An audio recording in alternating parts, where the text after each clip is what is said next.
foquei a minha mente só em pousar, e o pessoal lá atrás estava correndo, estava gritando, procurando fogo, batendo nas paredes da aeronave, e aí Caraca. foi um desafio muito grande. Então, acho que esse, com certeza, foi nessas missões que eu vivi, foi um dos maiores desafios que eu vivi, com certeza. Cara, e assim, o Werner comentou que às vezes a gente lembra de filmes, né? E você contando isso já me veio aqui na mente, a nossa mente ela produz algumas coisas muito rápidas. Essa cena, por exemplo.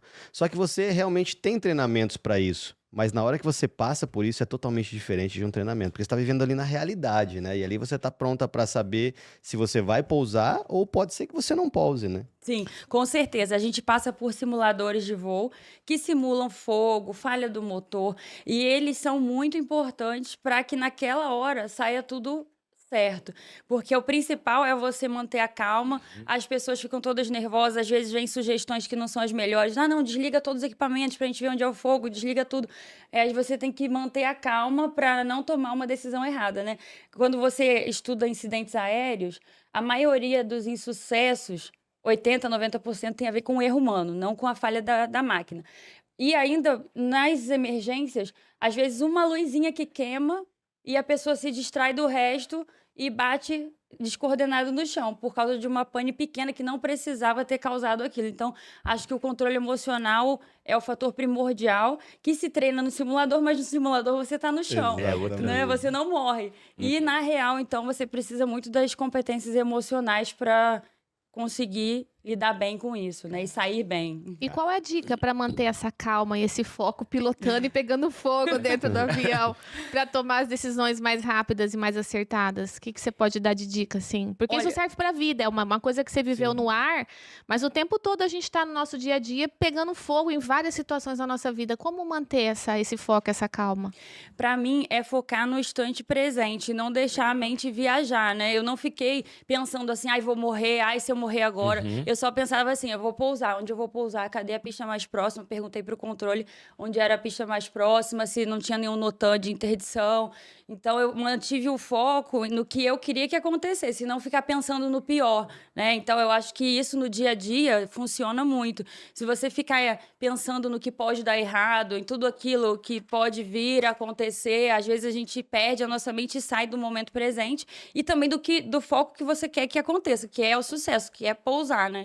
Focar naquilo que você precisa fazer para pousar, para acontecer o seu desejo. E não, ai meu Deus, se pegar fogo tudo agora, se a gente morrer, como vai ser? Minha família que vai ficar lá. Então, eu bloqueei a minha mente, eu nem olhei mais para trás, eu só olhei para frente e pensei no que precisava pousar. Depois que pousou, a perna bambeou, não vou negar.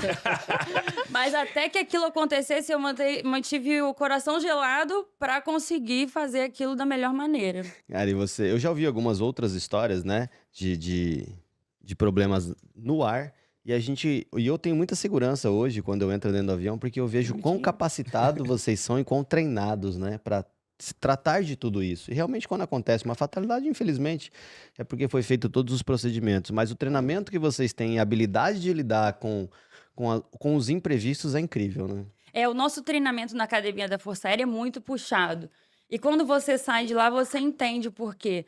Porque para você manter esse controle, lá você sai sozinho de avião com 13 horas. Então, na autoescola, hoje você sai com 15. Então, a gente sai sozinho num avião lá com menos horas do que a gente sai num carro. A cobrança é muito grande para isso. Você tem que decorar tudo. A gente tem o cheque inicial para começar a voar, é um cheque de olhos vendados. E o instrutor te pergunta onde está o determinado botão e você, de olhos vendados, tem que saber. Tá de brincadeira. Parece o mestre Miyagi, não lembra do... Você tem que ter estudado tanto que ao ponto de olhos fechados você conseguir pegar, e são inúmeros botões. Para quem já viu uma cabine de uma aeronave... Sim. Então, a cobrança é muito alta. Você tem que estar muito preparado e você faz um voo mental. Isso daí é uma coisa que a gente usa lá e que eu tenho certeza que funciona para todo mundo também, que é mentalizar tudo que você vai fazer. Então, a gente tem uma OI, que é uma ordem de instrução do que você vai realizar no dia seguinte. No dia anterior, você realiza tudo aquilo na tua mente, é o que a gente chama de voo mental. Aí, você se prepara para que você, em poucas horas, consiga executar aquilo. Caramba. É o que a gente vai, vou ter uma reunião amanhã. Então, eu me preparo faço muito isso. Para aquele voo mental e eu repasso aquela reunião na minha mente, como a gente faz no voo. Então, se você usar isso para qualquer desafio que você tenha, traz muito resultado. Essa questão da falta de autoconhecimento, por exemplo, quem tem baixa autoestima corre o risco de ter algum comportamento danoso com a sua própria equipe, porque ele quer ser o centro das atenções, ou ele tem medo de ser julgado. Tem uma série de questões, né? E aí, quando a empresa está bem, geralmente esse chefe ele não tem tantos comportamentos ruins. O problema é quando ele incorpora esses comportamentos ruins e todo dia ele está massacrando a equipe. Aí ele vira um chefe de fato, efetivamente, e aí ele incorporou isso à sua natureza e é aquele chefe ruim mesmo que a gente está acostumado a ver, tóxico. A gente tem um grande diferencial que eu não sei se isso é típico do Brasil ou da América Latina, que algumas pessoas sem nenhuma base de conhecimento, sem nenhum estudo, sem nenhuma graduação, ela se torna chefe de muitas pessoas que às vezes têm muito mais conhecimento que ela. E ela acaba não aceitando isso. Então, isso que você falou de autodefesa, acontece muito, né? O cara chega no ápice de ter uma empresa, contrata um engenheiro e ele quer menosprezar aquele cara que estudou, que tem conhecimento, que está ali ajudando o crescimento. Isso, de certa forma, acaba atrapalhando uma empresa, né? É um erro comum, e eu acho que isso tem bastante a ver com as estratégias de recursos humanos que a gente tem, de desenvolvimento pessoal dentro das empresas, que desenvolvem um plano de carreira, em que esse plano de carreira, para eu conseguir subir alguém, obrigatoriamente esse movimento é colocá-la numa posição de liderança. Então não existe, por exemplo, a maioria das empresas acham que o líder tem que ser, tem que ter o cargo maior. Eu não posso ter uma pessoa técnica com cargo maior. Aí acontece essas discrepâncias de eu pegar uma ótima pessoa operacional, coloco na posição de liderança e ela não está preparada para aquilo. Ou ela nem queria estar naquela posição. Só que a empresa, para não perder aquele talento, coloca ela naquela posição. E aí ela perde um ótimo operacional e ganha um péssimo líder, porque ela não está preparada ou não quer ser um líder. Né? A maioria das empresas no Brasil não sabem valorizar pessoas da operação, em aumentar salário. Acha que quem tem que ganhar mais é líder porque tem que liderar centenas de pessoas, dezenas de pessoas, mas a pessoa operacional também tem o seu valor. Mas, sei lá, é uma coisa que a gente foi incorporando, não sei nem a origem disso, mas acontece demais. Então, para quem é líder e quer ser chefe, para quem é chefe e quer ser líder, quais são os comportamentos que você identificou aí, sei lá, 3, 5, necessários para essa jornada aí de evolução na liderança? Assim, eu tenho um resuminho de 3, para mim são 3 grandes pontos para a gente se tornar um bom líder. O primeiro é alinhar a expectativa, para você não ter depois uma frustração. Eu acho que frustração é o que acaba com um ambiente saudável dentro da empresa, porque as pessoas acreditam que de alguma forma vão ser recompensadas por algo que foi prometido. Então, alinhar a expectativa é o principal ponto aqui que eu trago.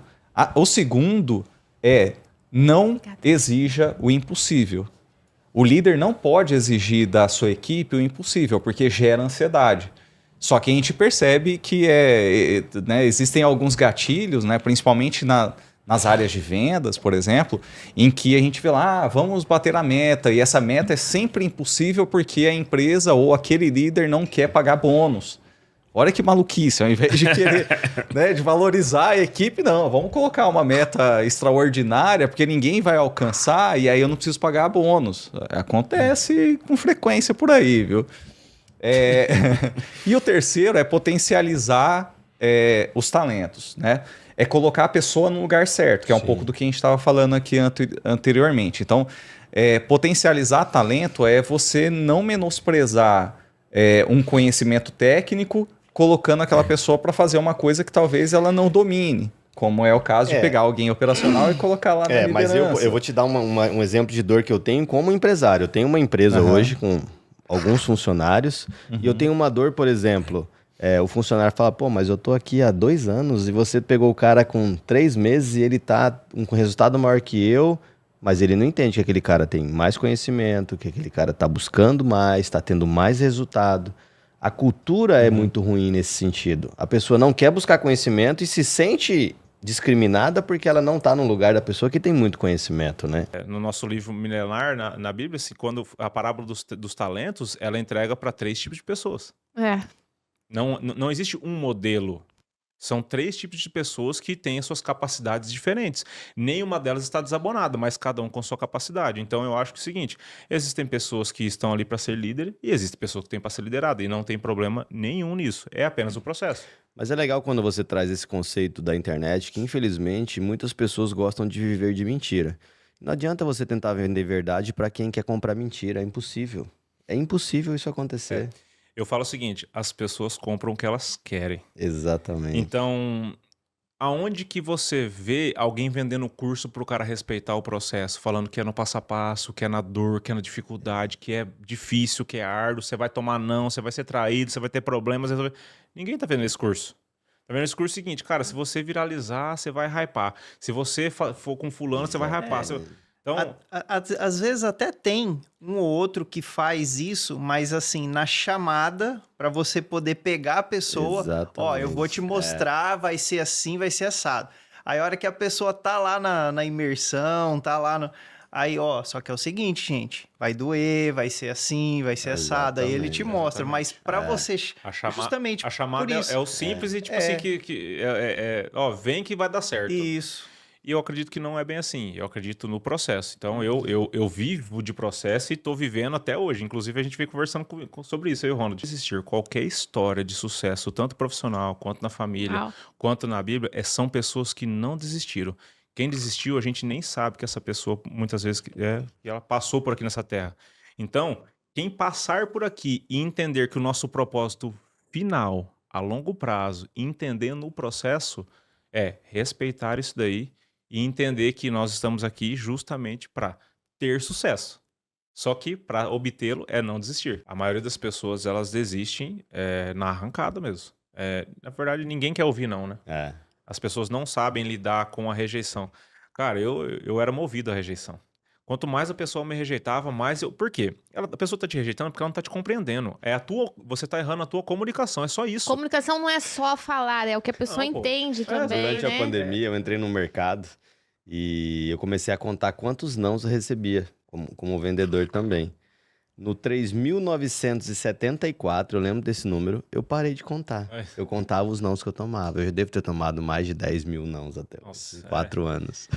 Faz parte. No meu perfil comportamental, eu sou emoção total. Então, eu sou chorona, aquela coisa. E, ao mesmo tempo, eu sou muito dominante. Por quê? Porque eu quero ver a coisa acontecer. Comigo, eu trabalho na pressão. Eu gosto de pressão. Vamos fazer acontecer. E, às vezes, eu não meço as palavras, às vezes eu não meço o tom de voz. Eu simplesmente quero que aconteça. Passa 5 minutos, eu falo, caramba. Não precisava falar assim, né? Não precisava falar assim. Aí eu já vi que a coisa já desandou. Aí eu tento consertar, sabe, assim, tem pessoas que não vai, mas tá tudo bem. Então eu tive que, com o tempo, aprender a colocar palavras. Ô, minha querida. Isso é difícil, né? É complicado. Eu imagino. É complicado porque daí eu saio da minha essência. Sim, exatamente. Eu saio totalmente da minha essência. Então, assim, hoje quem me conhece sabe como é que eu sou. Falar, a Catira é louca, a Catira fala o que vem na cabeça, não tem filtro. Mas essa sou eu. Eu prefiro muitas vezes ser assim do que ser aquela pessoa que, tipo, ai, queridinha, ai, né, e no final das contas não... Isso não atrapalhou o teu relacionamento com a tua sócia? Gente, eu e minha sócia é um caso à parte. É um casamento, praticamente. Ai, eu fico mais tempo com ela do que com meu marido. A gente se conhece há mais de 20 anos. Qual o nome dela? Lívia. Um beijo pra Lívia. A gente se conhece há mais de 20 anos. Somos sócias, somos amigas, somos comadres, madrinha de casamento, madrinha de filho. Então, assim, a gente tem uma vida pessoal e empresarial muito, muito junto, né? Brigamos muito, se duvidar, todo santo dia. Que bom, né? Mas a gente briga por um propósito, a gente tem um porquê. Então, hoje a gente tem os mesmos propósitos, a gente tem a mesma essência, a gente teve uma criação muito parecida, desde religião, desde valores, né? Legal. Então, isso faz com que a gente se una por um propósito em comum. Então, a gente briga porque ela também é dominante. Então a gente briga. Dá choque. Dá choque. Alguém tem que ceder, né? Então, assim, hoje a gente aprendeu que tem que ter flexibilidade. Um dia você é de um, outro dia você é de outro. Tá tudo bem, vamos embora. A gente tá brigando pelos mesmos propósitos, então vamos seguindo. Eu fui muito ferida na infância. Fui ferida por pessoas, por família, por parentes. Fui ferida por palavras, fui ferida porque Eu era totalmente fora do padrão, eu era gordinha, esquisita, do cabelo encaracolado. Eu não me encaixava nos padrões de beleza. Das minhas amigas, eu lembro que tinha, assim, elas se encontravam para ir para a festa. Como eu era gordinha, cheinha do cabelo tonhonhon, eu era pobre da turma, então eu não me encaixava. A família não acreditava em mim. Então, assim, a família que eu digo, os parentes, né? Família é uma coisa, parente é outra. E eu tive perdi meus pais há 2 anos atrás num acidente de carro, os 2 morreram juntos. E eu comecei a entender por que Deus me deu isso. Porque eu falo assim, Deus jamais te dá uma cruz mais forte do que você possa carregar. Então, assim, eu fui ferida, claro que eu fui ferida, mas hoje eu entendo que Deus teve a necessidade de me ferir, de me machucar, para que realmente eu aumentasse a minha fé e, através da minha fé, eu conseguisse mover outras pessoas através disso, através de atitude, para as pessoas entenderem que existe fé, sim. Perdi meu pai, perdi minha mãe, tem pessoas que perdem irmãos, que perdem filhos, mas a gente não pode desistir, a gente não pode falar assim, poxa, cadê? Onde é que estava Deus nesse momento? Existe uma força maior. E essa força maior é o que me sustenta, essa força maior é o que me levanta todos os dias, essa força maior é o que me faz querer viver para que eu possa curar onde eu fui ferida. Então, eu fui ferida, sim, na infância, eu fui ferida quando meus pais morreram, mas eu estou aqui para quê? Para te ajudar a te fortalecer e fazer você entender que, sim, existe fé, existe algo maior, existe alguém que pode te ajudar, existem crianças e adolescentes feridos que, assim como eu fui ferida também, não foram acolhidos, que eu não me sentia acolhida na minha adolescência. E essas crianças, elas precisam desse acolhimento e vocês precisam desse amor também. Então, assim, eu falo, meu grande sonho é ter um hospital infantil, trabalhar com crianças, tanto que eu era da Liga do Bem, né? Eu gostava, sempre gostei dessas coisas assim. Então, esse fato de o acolher, de se sentir amado, de se sentir pertencente, eu nunca me senti. Pode até ser que eu tive, mas na minha consciência, no meu subconsciente, talvez não era assim, né? Então, eu tive muito tempo problemas de rejeição, que eu me achava que eu não era aceita em algum ambiente. Então, eu quero que Deus me ajude a curar essas pessoas que foram feridas nisso, que não foram aceitas, que se sentem rejeitadas em algum momento, que se sentem até mesmo não merecedoras do amor de Deus, porque a gente sabe que existem essas pessoas que tentaram suicídio e não se sentem merecedoras do amor de Deus. Então, eu quero que Deus faça isso comigo, que me ajude a curar onde eu fui mais ferida. E é muito legal se olhar a sua história, tudo isso que você falou agora te construiu para ser o que você é hoje, né? Te fortaleceu para que você possa passar para as pessoas de alguma forma uma ajuda de que realmente você passou por isso, entendeu e se transformou. E hoje você é um exemplo, né, cara? Parabéns. É isso mesmo. E assim, por muitas vezes na minha vida eu não quis mais viver. E depois que os meus pais... Você pensou nisso? Pensei várias vezes, muitas vezes. Eu pensei em não viver mais. E eu tive que ter a pior dor do mundo, que eu perder meu pai e minha mãe junto, né? Perder não. Há quantos anos foi isso? Devolver. 2 anos. Eu falo assim, a gente não perde o pai, a mãe, a gente não perde o ente querido, porque a gente só perde algo ou alguém quando a gente não sabe onde está. Como eu sei onde está meu pai e minha mãe, eu não perdi eles estão lá em cima me esperando, em algum momento eu vou encontrar com eles novamente, né? Eu tive que passar por essa dor para dar mais valor na minha vida. E eu tive que entender isso. Falei, caramba, quantas vezes eu não quis mais viver. E hoje, depois que meus pais foram morar com Deus, eu entendo que eu preciso dar muito mais valor na minha vida. E hoje, gente, eu vivo minha vida extraordinariamente bem vivida. Eu faço explicado. 1000 coisas ao mesmo tempo. Eu faço questão, de fato, de viver a vida. Porque se hoje, amanhã, eu morrer, falar assim, poxa, eu deixei algum legado. Eu tenho um projeto para apresentar para um cliente, mas é um cliente muito importante. Eu me sinto menos. Eu acho que a minha comunicação ela não é o suficiente sofisticada para conseguir conectar com esse cliente. Então, problemas de comunicação, eu ouço tanto durante essa jornada. E, para mim, é muito mais fácil passar por esses desafios. Hoje eu tenho o desejo de passar por desafios maiores. Se eu tô aqui num podcast, o meu próximo projeto eu quero participar de um podcast ainda maior. Se eu apresentei um show 100 mil pessoas, que daqui a pouco a gente fala desse show, que foi um divisor de águas na minha vida, o próximo eu quero para 200. Então hoje eu anseio aumentar a comunicação. As pessoas, naturalmente, elas fogem. Se ela tem que comunicar para uma roda de 10 pessoas, ela não quer. Ela vai dar um jeito de não ir, ou de botar outra pessoa, menos de falar, esse lugar é para mim. De fato, a exposição que eu vou ter, ela vai me elevar. A minha comunicação, ela consegue me mudar de patamar. Quem se comunica bem, sai daqui e vai para cá. Você está dizendo que quanto mais você se expõe, mais forte você fica, seria isso? Eu aprendi assim, então eu gosto de ensinar assim. Eu não tive eu fiz aula de oratória há 3 anos, quando eu decidi aí que eu gostaria realmente de focar nesse projeto para ajudar as pessoas, mas ao mesmo tempo, na aula de na faculdade de publicidade, eu não tive assim aula de oratória. Olha, eu vou te ensinar a apresentar um trabalho, eu vou te ensinar a apresentar. Nem na escola a gente tem, ninguém é preparado para se comunicar, essa é a grande realidade. E aí viramos adultos, cheios de projetos, mas sem técnica, sem experiência para encantar um público com a comunicação.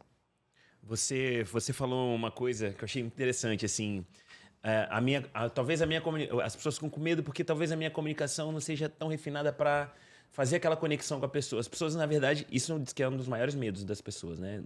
Medo de morrer. E falar em público. Mas não é o medo de falar em público, é de falhar, né? De falhar, talvez, em público, ou de falhar em público. De passar vergonha, né? De se sentir menos, né? Imagine só se vocês conseguirem perceber que eu erro, que eu falho, que a minha comunicação não é perfeita, né? Fica um medo, assim.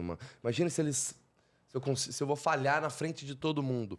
O medo de errar, ele ou te congela, ou faz você fugir, ou você enfrenta ele. Você tem as 3 opções. Ou você vai ficar parado, ou você vai sair correndo, ou você vai enfrentar. Eu resolvi enfrentar. E resolvi buscar técnicas que consigam ajudar as pessoas a enfrentar também. Porque, poxa, eu tô com 17 anos já na carreira. Então, eu encontrar uma pessoa que nunca teve uma exposição, nunca foi num palco, nunca teve contato com uma câmera, mas tem um sonho de ser um palestrante, de ser um profissional reconhecido na área, de ser um apresentador de podcast, por que não?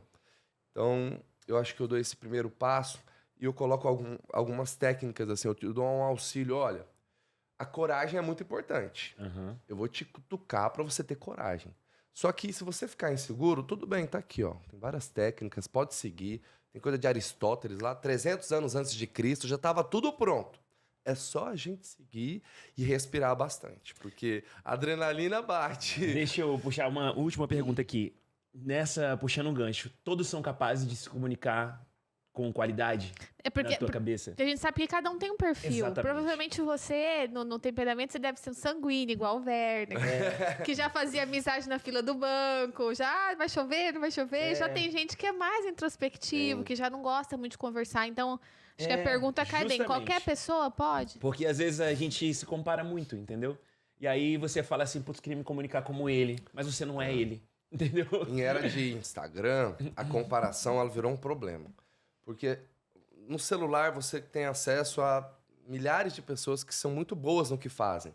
Só que algumas já fazem há muitos anos. Então você olhar um podcast, um influencer, alguém que já tem experiência há anos, e comparar a sua comunicação com a dele é cruel, é irreal, é desleal com você mesmo. Então a gente fica se colocando num lugar menor sempre. Por que você não olha pra você? Você acabou de falar de um temperamento, né? Eu colérico, sanguíneo. Por que você não faz um teste seu? Começa a se perceber. Como eu sou? Porque nós achamos que somos de um jeito, né? A gente acha que a nossa comunicação é de um jeito. Mas não é. A gente tem que parar, olhar pra nós e perceber como é a minha comunicação. O que está faltando nela. E aí, a partir disso, construir um caminho para melhorar os pontos que você precisa. Mas se a pessoa não tem uma sofisticação nas palavras, não tem um acervo muito grande, não é muito de ler, não tem problema. Tem o coração das pessoas para ela tocar. Ela não precisa saber o idioma, ela não precisa ser a mais fluente. Mas se ela sabe emocionar, se no discurso dela ela consegue tocar o coração das pessoas, para mim, a comunicação dela tá perfeita. Show. Que show. Pô, show de bola. E aproveitando a pergunta do Werner, a gente já falou de quem tem medo, você falou das técnicas que você traz. Vamos trazer então para quem está assistindo, ouvindo, e tem medo, e tem vergonha, e não sabe falar. Você poderia compartilhar aí, sei lá, três técnicas, 4, para quem tá assim, parado, estagnado, para começar nesse mundo de comunicação, de falar, de oratório? Vamos lá. Você poderia não ter falado nada... Se você não tivesse falado nada sobre mim aqui e falado assim, Felipe, nós vamos começar o podcast e você se apresenta. Tá. Eu tenho 2 opções. A primeira é a protocolar, básica, que serve para qualquer lugar do mundo, que é... Olá, bom dia, eu sou Felipe Todesco, eu sou professor de oratória, sou um comunicador, estou há 17 anos aqui em Campo Grande trabalhando com isso e hoje nós vamos abordar um pouco sobre esse tema, que é a comunicação. Legal. Beleza, foi protocolar, mas eu também poderia começar. Se você fala com um homem numa linguagem que ele compreende, o que você disser entra na cabeça dele. Mas se você falar com ele na sua própria linguagem, você toca o seu coração. Essa frase de Nelson Mandela, ela traduz bem a minha jornada. Eu busco desenvolver a comunicação das pessoas para que elas consigam tocar o coração das outras. Eu sou Felipe Todesco. Uau, Muda totalmente. São duas formas de se apresentar. Que Qual lindo. impacto eu quero gerar? Exatamente. Então, o punch, essa chama punch. Punch é porrada em inglês. Começa no punch, não começa no bom dia. Porque a atenção das pessoas, cada vez mais, tá muito difícil. O celular, os problemas, os compromissos. A gente está aqui pensando em 1000 coisas.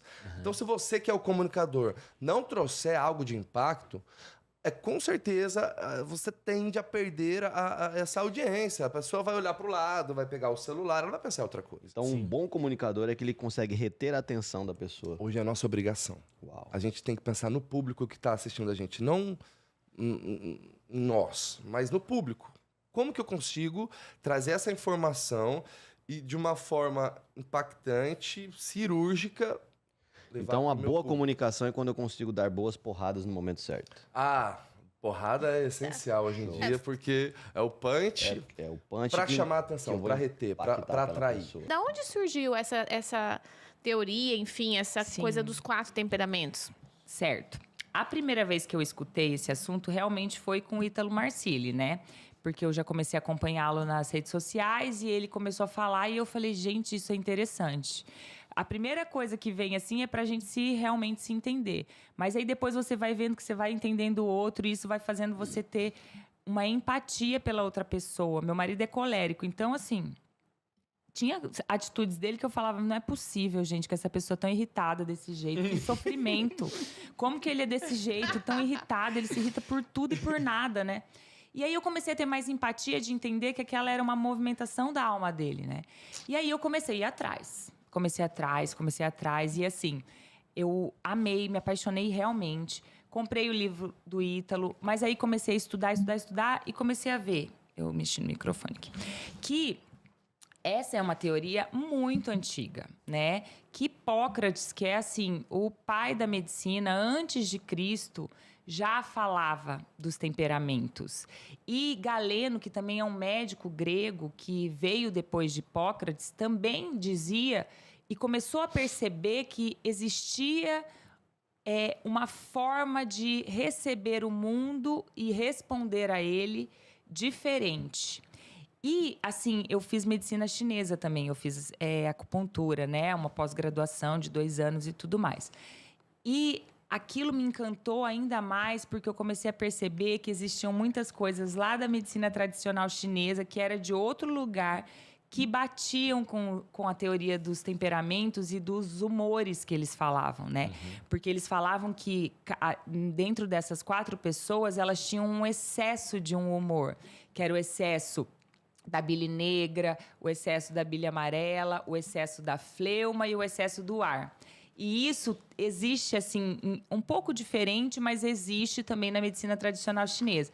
E existe também na medicina ayurvédica, que é uma medicina indiana. Então, eu falava, gente, realmente, eu acho que isso tem algum sentido. E se a gente for pensar, às vezes até assim, né, a gente já fomos acusadas, assim, de fazer pseudociência, né? Ai, temperamentos é pseudociência. Mas, gente, eu real. falo que isso é um olhar para o real, para a realidade.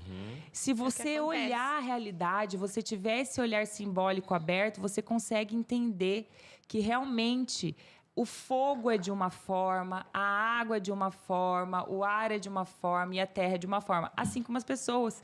Então, essa analogia do símbolo dos elementos que estão presentes na gente, em todo mundo, só que um está predominando, né? E é isso o temperamento. Nós temos tudo dentro de nós? Temos, mas um temperamento, ele se faz mais presente, né? E essa visão simbólica do mundo, das pessoas, é o que é a ciência dos temperamentos, né? Você analisar e ver que simbolicamente aquela pessoa ela tem um reforço a mais de um elemento, que é o fogo no colérico, a água no fleumático, o ar no sanguíneo e a terra no melancólico. E se você for analisar esses elementos físicos da natureza, você vê que eles são iguais ao temperamento da pessoa. Por exemplo, o colérico. O fogo, ele ilumina, ele expande, ele dá o calor, ele aquece, ele ilumina um caminho. Esse é o colérico. Né? Ele ilumina mais. Só que ele também pode virar um incêndio e queimar toda a floresta, né? Porque ele não tem não tem esse senso de proporção. Às vezes ele vai muito à frente. E o colérico é isso aí. O colérico é da ação. O colérico quer resolver. Ele quer fazer acontecer. Ele chega num lugar e ele já fala: por que eu preciso resolver aqui? Eu preciso fazer alguma coisa, pôr em ação, porque o negócio tem que acontecer. Né? Conheço 2. Conhece 2? Conheço 2, do meu lado. Aqui no sanguíneo fica aqui, né? E o sanguíneo é o ar. O que é o ar? O ar, ele envolve. O ar entra dentro da gente sem a gente nem perceber. Então, o sanguíneo é aquele que chega, ele envolve todo mundo. Ele tá em todos os lugares, ele se dispersa, né? É o popular. É o popular. E é o que se distrai, porque o ar vai para lá, vai para cá. O ar não fica parado, você não aprisiona o ar, não é? Uma pessoa que tá na fila do banco, assim, que não consegue ficar quieta, já faz amizade com o de trás, com o da frente, pergunta se vai chover, se tá calor. Ele se envolve. Pode ser o sanguíneo. Ele se envolve, é o sanguíneo. A água, ela fica aqui no copo, paradinha. Só que ela também pode virar gelo, pode virar vapor, pode virar um tsunami. E esse é o fleumático. O fleumático, ele fica muito tranquilo ali onde colocam ele. Ele tem essa capacidade de se movimentar, só que a tendência dele é parar onde você deixar. E esse é o fleumático. Só que ele também é úmido, porque a água é úmida. Então, ele também se envolve, ele é empático, ele consegue se conectar com as outras pessoas. Já o terra melancólico, a terra fica parada, não se movimenta. E se você pisar, a sua pegada vai ficar ali na terra. Então, a terra, ele tem dificuldade de se expandir assim, e ele é marcado por tudo. Então, esse é o melancólico, né? Ele então, sofre mais. Ele sofre mais. Tudo impacta ele de uma forma diferente. Eu falo que o melancólico, ele é muito sensível. Ele sente muito. Só que ele não consegue reagir imediatamente. E ele é marcado para sempre, por tudo que acontece, tanto de bom quanto de ruim. E uma dúvida, assim, que a grande maioria deve ter, e pouquíssimas pessoas, eu acho que sabem sobre os 4 temperamentos, Sim. né? Então é legal a gente falar sobre isso, mas cada pessoa, ela tem um temperamento específico. Sim. Ela nunca vai ter 2 temperamentos. Sim. Existem algumas pessoas que falam de 2 temperamentos predominantes. Por tudo que eu já estudei, e é a linha que o Ítalo Marcilli segue, e... enfim, vários outros autores que eu gosto, a gente tem um temperamento. Sim. Um temperamento. O que acontece é que os temperamentos, eles são feitos de 2 polos. Quente e frio, seco e úmido. Então, por exemplo, o colérico, ele é quente, então ele expande, e seco, ele delimita, ele é rígido, ele fica ali, ele tem um ponto de rigidez, de inflexibilidade. E essa inflexibilidade, que é a secura, existe no colérico e no melancólico. E o calor da expansão, de ir para frente, de reagir, existe no colérico e no sanguíneo. Então, vamos supor, um colérico, ele é quente e seco. Se ele for mais quente do que seco, às vezes ele pode até ser confundido com o sanguíneo. Como se ele for mais seco do que quente, ele pode se parecer um pouco com o melancólico. Mas sempre existe uma diferença estrutural. Porque se você for parar para pensar, um colérico, ele é diferente do melancólico. Assim como o sanguíneo, ele é diferente do colérico, né? Então, assim, eu sempre acredito que existe um temperamento predominante. Mas até assim, o Ítalo trouxe uma denominação que são os aportes, que é quando é mais quente do que seco, sim, quando é mais seco do que quente, e pode, por exemplo, ser mais quente do que seco e ter um aportezinho úmido. Porque o que a gente fala? Júnior, muito. O temperamento é como se fosse o solo de quem nós somos. É aquilo que veio impresso na nossa alma. É a nossa natureza, né? Só que o solo, coisas crescerão por cima dele. E o que cresce sobre o solo? A nossa personalidade, o nosso caráter. Ah, e legal. isso é influenciado por inúmeras coisas. O nosso temperamento é a nossa reação primeira, é a nossa natureza. Mas quando a gente vai tendo maturidade, formando o nosso caráter, desenvolvendo a nossa personalidade, muitas vezes até é difícil da gente definir o nosso temperamento. Interessante. Por isso que nas crianças é mais fácil identificar. Né? Justamente, porque é aquela reação nativa, né? É como se fosse a língua nativa, como se fosse a língua que a gente aprende a falar desde pequeno. E assim, em crianças é realmente mais fácil, mas eu sempre digo que após os 7 anos é muito mais fácil. Por quê? Quando a criança não domina a linguagem, também, às vezes, a reação dela é mais reativa, independente do temperamento. Né? O meu filho é melancólico, caçula. Mas, quando ele era pequenininho, antes dele dominar mesmo a linguagem, falar, conseguir se expressar, eu achava muito que ele era colérico. Porque eu via que ele era rígido, só que ele tinha uma reatividade, assim, sabe? Que eu falava, gente, esse guri é colérico. E meu marido é colérico. Eu falava, ele é colérico igual o pai dele. Eu consigo ver coisas iguais. Mas conforme ele foi dominando a linguagem, eu comecei a perceber que não. Que tinha coisas que ele preferia não falar. Tinha coisas que situações que ele demorava para se expressar. Foi quando ele começou a dominar melhor a linguagem e quem ele é. Então, assim, eu falo que dos 7 anos até os 20, o nosso temperamento é quase puro, né? Quase puro. Mas, de fato, por exemplo, você ter pais de temperamentos diferentes, as coisas que você passa na vida, as situações, tudo isso vai, às vezes... Ou seja, o ambiente influencia no temperamento. Com certeza. Influencia em tudo, em como você vai pôr esse temperamento para fora, né? Interessante. Lá em casa eu tenho 3, né? Os gêmeos de 5 anos e a Carolzinha de 18. E assim, eu acho que a gente sabe. A Beatriz é melancólica. Porque ela acorda, geralmente ela acorda mal-humoradinha assim, aí você tem que lembrar pra ela que o dia é lindo, que o sol é azul, que o céu é azul, que o sol, né? E ela assim, ela às vezes não perdoa muito fácil, ela briga, daí ela lembra, é porque o meu irmão, não sei o quê. Mas ela tem habilidades mega assim artísticas. Eu até te pergunto, a sua pergunta é a próxima, mas eu queria entender também se os temperamentos têm alguma relação com essas habilidades e até mesmo a profissão, porque a Beatriz ela fica horas desenhando, cortando, colando. Ela tem paciência de coisas manuais, entendeu? Sim, com Por certeza. exemplo, um quebra-cabeça gente, não me dá quebra-cabeça, não. Não tem, cara, não consigo. Eu já jogo tudo pro alto. Eu te amava, melancólico pra fazer. Tem alguma relação, assim, do temperamento com a... Então, ó, pessoal, presta atenção. Vocês estão entendendo o papo aqui? Faz muito sentido você saber qual é o seu temperamento. Porque isso influencia em tudo na sua vida. E tem relação, então, também com a profissão? Com certeza, porque os coléricos, por exemplo, os coléricos são líderes natos.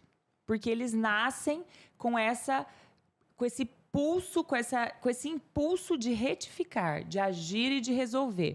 O colérico é aquele que chega aqui, ele pode nem me conhecer, mas se minha gola estiver toda virada, ele vai falar, com licença, mas eu preciso arrumar essa gola. Por quê? Porque ele tem que arrumar tudo. Ele é da ação. Então, os coléricos, eles são os líderes, geralmente, aqueles empreendedores. Ele tem um empreendedorismo porque ele vai para ação. Então, assim, ele tem essa condição. E ele tem uma força de vontade. Porque, assim, o sanguíneo, ele também é da reação. Então, ele também tem várias ideias, ele é criativo. Só que ele vai se interessando por outras coisas no caminho, né? Perde o foco. Então, o sanguíneo, ele tem essa fama até de não dar continuidade aos projetos. Porque ele... Na verdade, não é porque ele cansa, é que outra coisa já chamou atenção e ele já está interessado em outra coisa, né? O colérico não, ele tem mais força de vontade, então ele geralmente vai até o fim. Só que como ele tem uma consciência muito aguda dos seus próprios predicados, das suas qualidades, ele acha que tudo vai dar certo, porque eu confio em mim, meu taco eu confio, então vamos para frente que vai dar certo. Então ele não é tão analítico. Então, às vezes, ele também vai se jogar em projetos que não vão dar certo, porque ele, primeiro, acredita em si próprio, né? Mas é um empreendedor nato. uma pessoa que é boa líder se ela tiver voltada para os bens, né, acima, não para as coisas baixas, porque senão ele também vai ser meio tirano. Mas se ele for um líder voltado para o que é bom, belo, verdadeiro, com certeza ele vai ser um ótimo líder.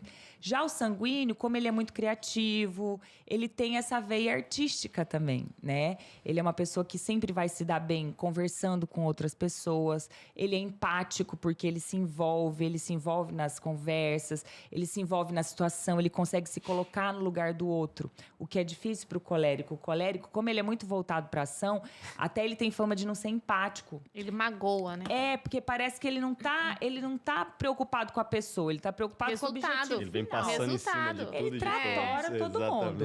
O sanguíneo não, ele consegue ser mais empático, ele consegue se doer pelo outro. Então, assim, profissões que precisam dessa empatia, dessa comunicação, para o sanguíneo são maravilhosas, né? O fleumático, ele tem fama de ser preguiçoso, né? Porque ele é parado. Mas, na verdade, o fleumático, ele é analítico, ele tem um raciocínio muito lógico, ele é voltado para o concreto, não para o abstrato. Só que ele não reage imediatamente. Então, um delay que a gente fala. Ele demora. Então, assim, um colérico sempre se irrita com o fleumático, porque ele fala, gente, isso não vai agir.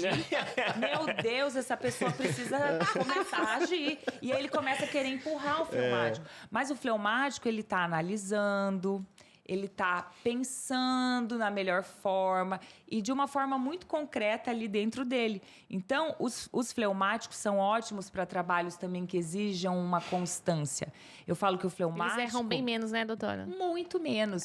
Quase não erram. Porque eles pesquisam tudo que precisa pesquisar. Eu falo que é o rio que entra na corrente, ele não para nunca mais.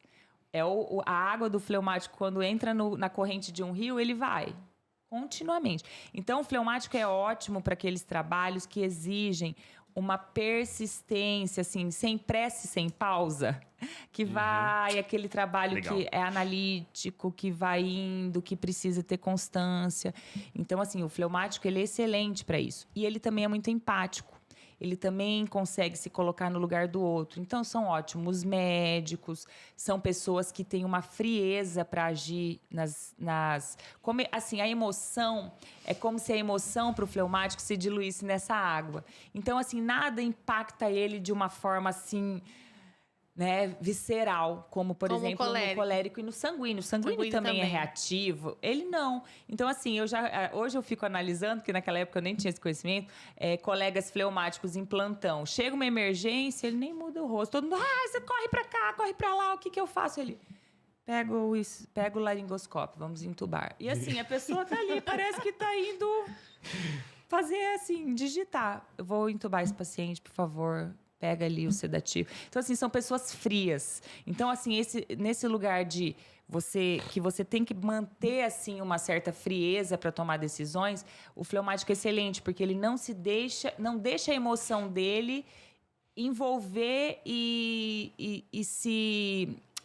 não deixa a emoção tomar conta da decisão que ele precisa tomar. Ele é muito frio para tomar decisões. Então, em locais assim que você precisa disso, ou que você precisa de um bom mediador, porque como ele não se deixa envolver, a emoção dele, por exemplo, vocês dois brigam. Eu gosto mais do Júnior do que do Werner. Então eu vou defender o... Não, ele não vai. Por mais que ele seja, por exemplo, é a esposa dele. Se ela for fleumática, ela não vai querer se doer. Ela vai analisar de uma forma muito fria e verdadeira. Então isso também é legal. O fleumático. E o melancólico, ele gosta da ordem. Ele gosta de tudo detalhado. Ele é muito voltado para o que é perfeito. O melancólico é perfeccionista. Só que o mundo perigo, não é perfeito. Então, ele pode se parar pelo pessimismo de achar que nada é perfeito, ninguém é perfeito, como que tá tudo ruim. Então, realmente, assim, o melancólico é desse jeito. A minha filha tem uma frase, ela fala, não é justo. Isso não é justo, mamãe. E o legal é que eu já tô pensando aqui, por exemplo, uma empresa, se ela tiver as pessoas certas nos lugares certos, é impossível não dar certo. Eu tô aqui olhando os meus funcionários e falo, caraca, esse cara tá no lugar errado. É desse jeito. Coloca o sanguíneo pra ficar quieto. Exatamente. Pra mexer com uma planilha de Excel. Não, põe ele pra atender as pessoas, Então, às pra vezes a gente vender, acaba né? colocando, você falando agora, veio na minha mente, colocando pessoas nos lugares errados. E ela não consegue produzir o que ela deveria. Justamente. Por a gente não entender isso, né? E você entender o temperamento do seu... Hoje à tarde até eu vou dar uma aula para um grupo de uma multinacional por Zoom, que um amigo meu me pediu, sobre a liderança e a equipe e os temperamentos. Porque é justamente isso. Quando você entende que a pessoa da sua equipe tem tal temperamento, você consegue extrair dela o que é melhor. Exatamente. A forma melhor dela trabalhar, né? E isso é muito interessante. E uma equipe com todos os temperamentos é uma equipe de sucesso, com certeza. Porque o melancólico vai analisar, ele vai, assim, ver tudo que pode dar errado. Então, ele já vai fazer aquele trabalho que o colérico é o não gestor faz. de riscos. É, justamente. Porque quem é pessimista é um super gestor de risco, Sim, entendeu? Chama isso ele. mesmo. O fleumático vai pôr as coisas para acontecer. Quando todo mundo estiver cansado, ele vai continuar lá fazendo aquilo, que é aquele serviço maçante, mas ele vai estar lá fazendo. O colérico vai pôr todo mundo para frente, todo mundo para fazer, delegar o que cada um tem que fazer. E o sanguíneo vai dar as ideias, vai dar o entusiasmo. Vai trazer a pizza, vai abrir a Coca-Cola, vai ser aquele otimista que vai falar, não, gente, vamos lá, vai dar certo, não sei o quê, vai fazer a ligação entre todo mundo, né? Então, Gente, realmente, incrível. isso é muito incrível. Quando a gente